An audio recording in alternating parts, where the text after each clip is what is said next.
১০০-র বেশি আসন চুরি করেছে বিজেপি। তৃণমূল নেত্রী এবং সাবেক মুখ্যমন্ত্রী মমতা ব্যানার্জি এই অভিযোগ তুলেছেন। এছাড়া তিনি নিজে বিজেপি কর্মীদের মারধরের শিকার হয়েছেন বলে অভিযোগ করেছেন। এদিকে বিজেপির ভাষ্য, মারধর তাদের এজেন্ডায় নেই। গেল ১৫ বছর তৃণমূল বাংলার জন্য কিছু করেনি বলেও অভিযোগ করেছেন তারা। ফুলের মালা দিয়ে অভিনন্দন জানানো হচ্ছে পশ্চিমবঙ্গ বিধানসভা নির্বাচনের ২টি আসনে জয়ী বিজেপি নেতা শুভেন্দু অধিকারীকে।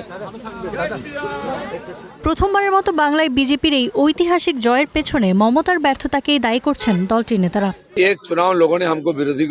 মানুষ আমাকে জয়ী করেছে। বিজেপির কাছে তাদের অনেক প্রত্যাশা।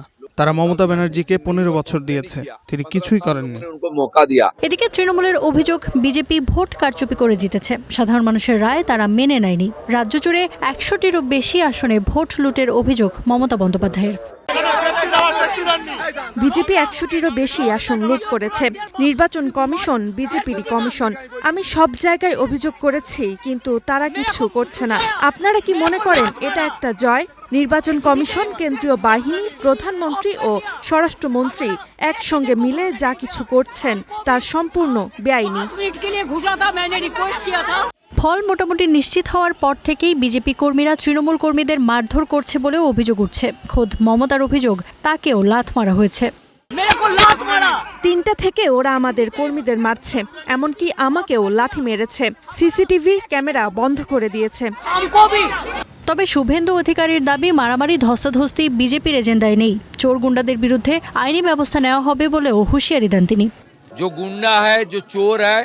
বিজেপি সরকার আগামী দিনে চোর গুন্ডাদের বিরুদ্ধে আইনি ব্যবস্থা নেবে। তাদের মারধর করার কোনো প্রয়োজন নেই। আমরা তৃণমূলের মতো অপরাধ করি না। এটা বিজেপির এজেন্ডায় নেই। মমতার দিন শেষ, হিন্দুরা ঐক্যবদ্ধ হয়েছে।